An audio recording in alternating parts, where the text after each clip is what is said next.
Hey guys, मैं आज भी आपको कुछ बताना चाहता हूँ भारतीय रेल के विषय में। जो हमारी यहाँ की परिस्थिति है तो समझ लीजिए बहुत ही दयनीय है। वही मैं आपको आज कुछ वीडियो के थ्रू बताना चाहूँगा कि कैसे यहाँ जनता सफ़र करती है और उनको किस तरह का माहौल और किस तरह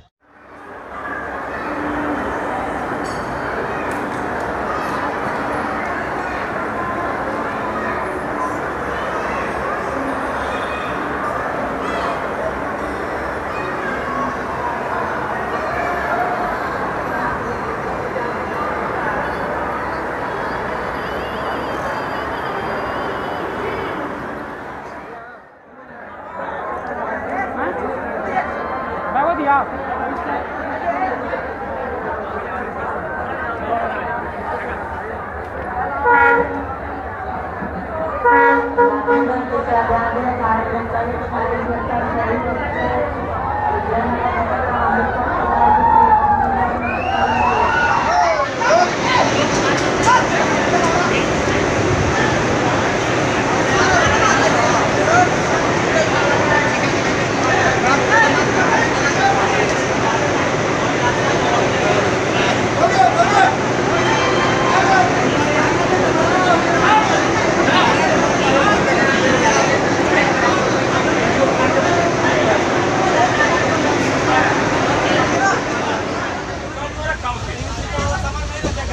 पाँच और कोई 7 सीट हो गया।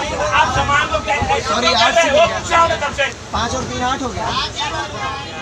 इस तरीके से यहाँ का माहौल है, बहुत ही पता चली। इसलिए आप इस चैनल को सब्सक्राइब और बेल का बटन ज़रूर दबाएंगे।